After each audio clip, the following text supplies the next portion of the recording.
Hey besties, before we begin, drop a comment below with your country and what time it is right now where you're watching from. Whether it's sunrise in Australia, midnight in New York, afternoon in Canada, or evening in Spain, I want to know. Don't just sit back, tell me where in the world you are. Now, let's dive into the story. The wooden door slammed shut with such force that dust fell from the clay walls like tears. 17-year-old Chidiebere stood frozen in the muddy courtyard, his pregnant girlfriend Amara clutching his trembling hand. The rain hammered their shoulders as his father's voice boomed from behind the barred door. "You are no son of mine. Take your shame and never return to this compound." Amara's swollen belly pressed against her torn wrapper as she doubled over, pain shooting through her back. The red earth beneath their feet turned to thick mud, swallowing their bare toes. Chief Aquadili had built these walls with his own hands 30 years ago. Now those same walls locked out his firstborn son. "Papa, please!" Chidiebere's voice cracked like breaking pottery. "She has nowhere to go, the baby." "The baby is not my blood." Chief Aquadili's shadow moved behind the shuttered window. "You chose her over your family. You chose disgrace over honor. Now live with that choice." Lightning split the purple sky above the palm trees. Amara's fingers dug into Chidiebere's palm as another contraction seized her body. She was only 16, with eyes like polished stones and a smile that once made the whole village pause to watch her pass. The iron gate remained locked.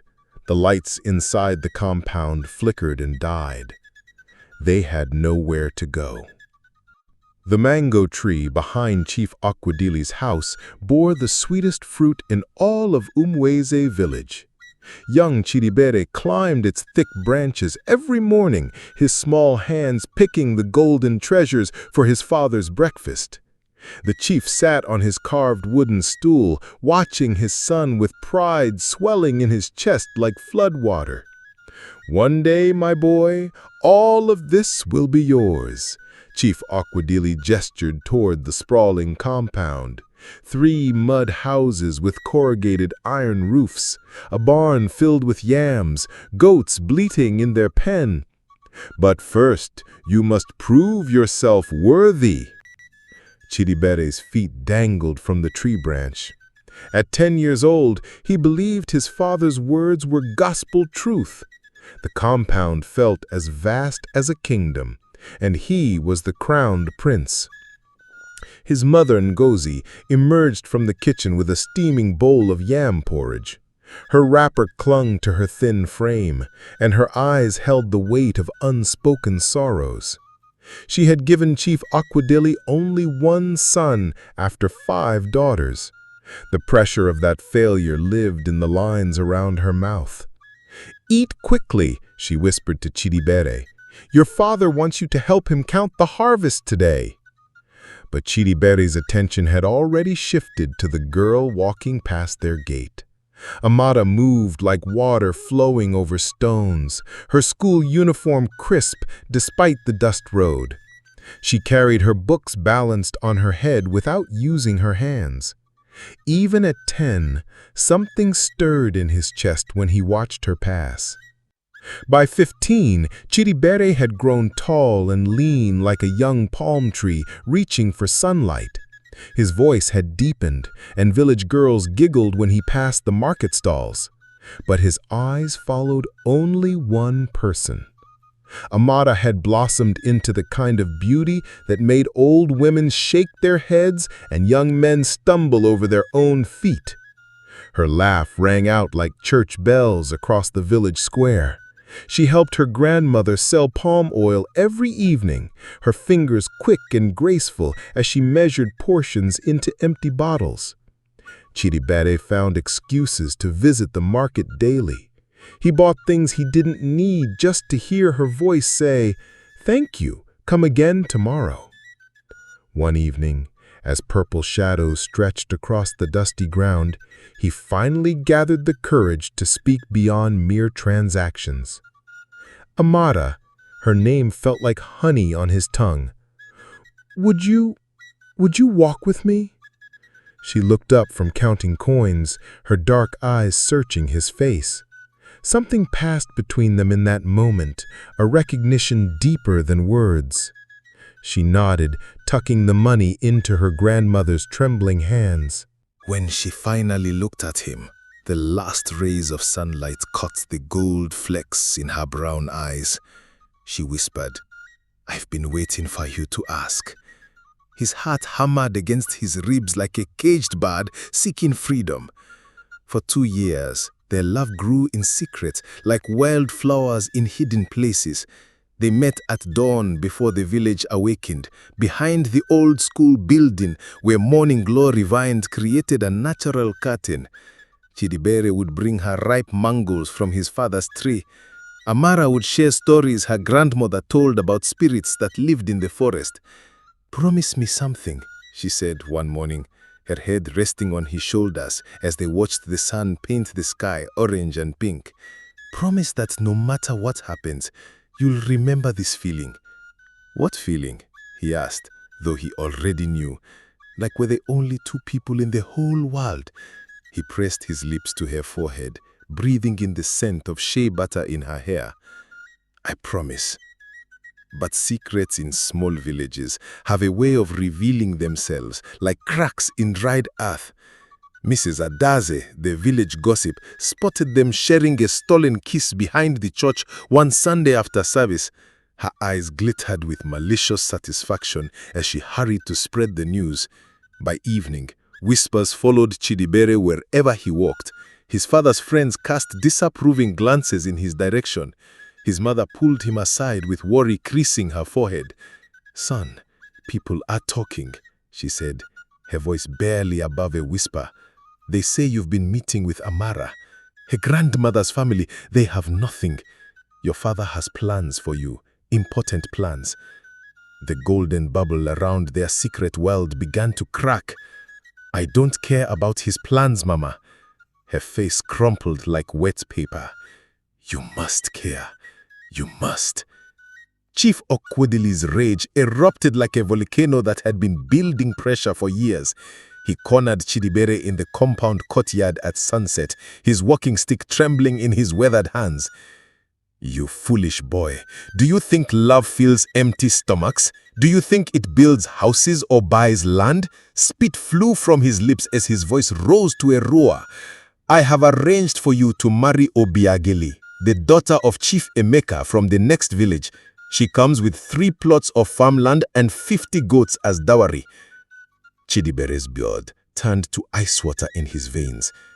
Obiageli was a nice girl, quiet and respectful, but she wasn't Amara. She would never be Amara. "I cannot marry someone I don't love, Papa." The walking stick came down across his shoulders with a crack that echoed off the compound walls. Pain shot through his body, but he didn't cry out. "Love?" Chief Okwudili spat the word like it tasted bitter. "Love is for dreamers and fools. You will marry Obiageli in 6 months' time, and you will forget this village girl who has bewitched your senses." That night, Chidiebere lay on his sleeping mat, staring at the ceiling. Through the window, he could see the mango tree where he'd once dreamed of inheriting his father's kingdom. Now those dreams felt like smoke dispersing in the wind. He made a choice that would change everything. Before dawn, he slipped out of the compound and ran to Amara's house. She was waiting by her window as if she'd known he would come.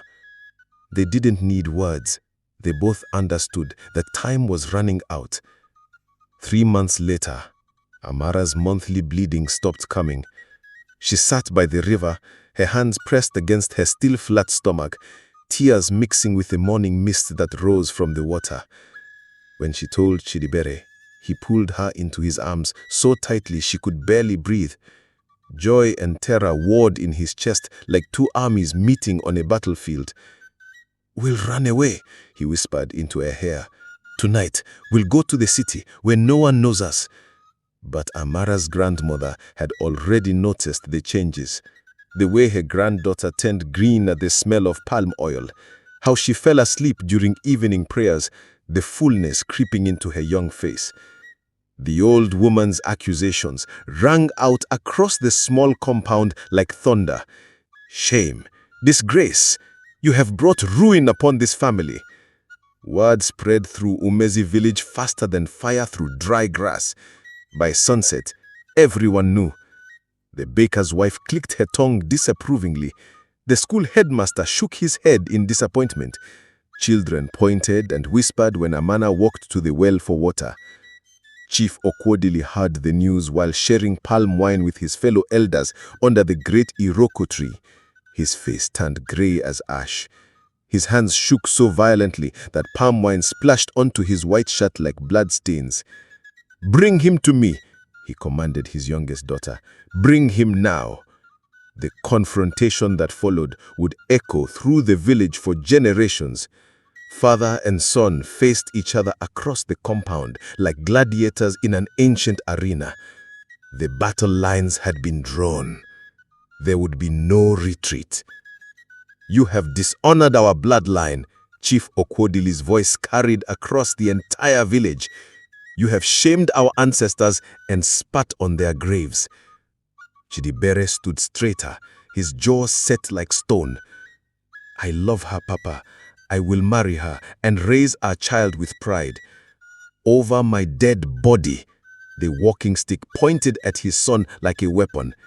"You will abandon this girl and her bastard child, or you will leave this compound forever." The ultimatum hung in the air between them like smoke from a funeral pyre. Chidiebere felt his mother's eyes boring into his back, pleading silently for him to reconsider. His 5 sisters watched from doorways and windows, their faces pale with shock. "Choose wisely, my son." Chief Okwudili's voice dropped to a dangerous whisper. "Choose your family's honor, or choose a life of poverty and disgrace." Chidiebere closed his eyes and saw Amara's face. He saw her hands protective over their unborn child. He saw the trust in her eyes when she looked at him. "I choose love," he said quietly. The sound of his father's heart breaking was audible in the sudden silence. "Then you are no longer my son." Within an hour, Chidiebere's few belongings were thrown into the mud outside the compound gates. His mother wept openly, pressing a small bag of coins into his hands through the iron bars. "Find work in the city," she whispered desperately. "Send word when the child is born, perhaps in time." But Chief Okwudili's voice boomed from the darkness. "Any family member who contacts him will face the same punishment." The gate slammed shut with a finality that echoed through Chidiebere's bones. He was 17 years old, alone, and about to become a father. The city swallowed them whole, like a great beast with concrete teeth and asphalt tongue. Chidiebere carried their few possessions in a torn rice bag, while Amara's pregnancy made every step an ordeal. Her feet swelled in the cheap plastic shoes they'd bought at the motor park. They found shelter in a one-room apartment in the slums, where the tin roof leaked during rainy season, and the walls grew green mold like fur. Chidiebere worked construction during the day, his hands bleeding from carrying cement blocks. At night, he sold roasted groundnuts on street corners, counting every coin like they were precious gems. Amara gave birth on a night when thunder shook their flimsy walls. No midwife attended her, only Chidiebere's trembling hands and a neighbor woman who knew something about delivering babies. Their son emerged into the world, crying like he already understood the hardships that awaited him. They named him Kelechi, thank God. For 7 years, they built a life from nothing.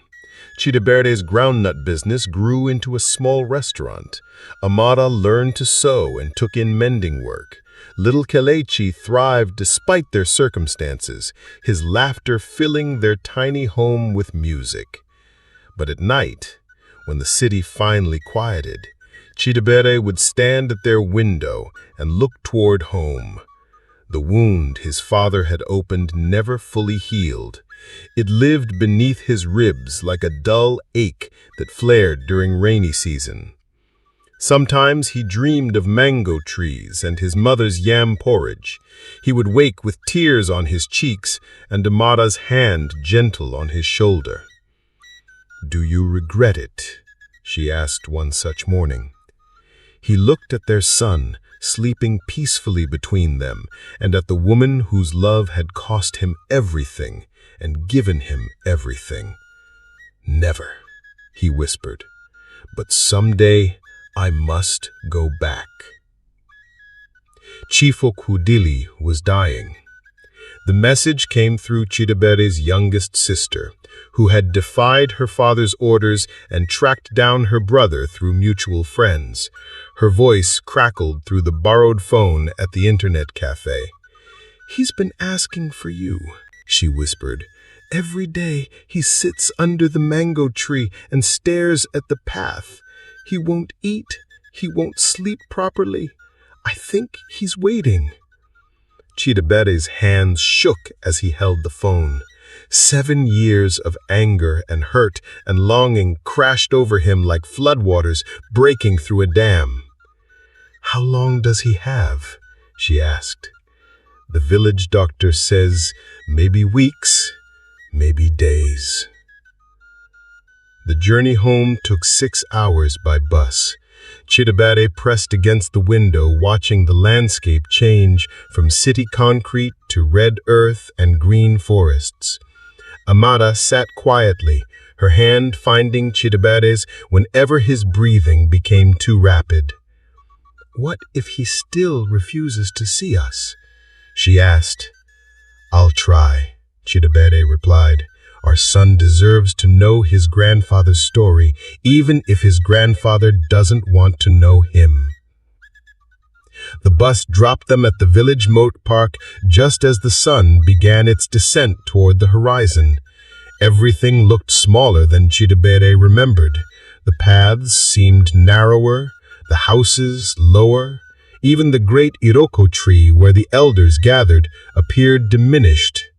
But his father's compound looked exactly the same. Chidiebere stood before the iron gates that had expelled him 7 years ago, his wife beside him and his son's small hand in his own. The weight of all those years, the struggles, the growth, the love that had sustained them settled on his shoulders like a mantle. He lifted his hand to knock. The sound echoed through the evening air like a heartbeat. Chief Okwudili appeared in the doorway like a ghost of himself. 7 years had carved deep lines into his face and bent his proud shoulders. His eyes, once fierce as a hawk's, now held the cloudy confusion of approaching death. For a long moment, father and son simply stared at each other across the threshold that once seemed impossible to cross. "Chidiebere," the old man's voice was barely a whisper. "Yes, Papa, I've come home." Chief Okwudili's gaze fell to the small boy partially hidden behind Chidiebere's legs. Kelechi looked exactly like his father had at that age. The same intelligent eyes, the same stubborn chin, the same gentle spirit that once climbed mango trees and dreamed of kingdoms. "And this is your grandson?" "Kelechi." The word grandson seemed to break something inside the old chief. His face crumpled like wet paper, and 7 years of regret poured out in a single sob. "I was a fool. A proud, stubborn fool." Chidiebere stepped forward and caught his father as the old man's legs gave way. They sank to their knees together in the dusty courtyard, holding each other while years of pain finally found release. "I built a good life, Papa," Chidiebere said through his tears. "I have a restaurant in the city. Amara is a skilled seamstress. Our son is smart and kind. We survived." "You did more than survive." Chief Okwudili reached out a trembling hand to touch Kelechi's face. "You chose love over fear. You chose honor over comfort. You became the man I always hoped you would be." As the sun set over Umeze village, 3 generations sat together under the old mango tree. Chief Okwudili told stories of his own father and his father's father.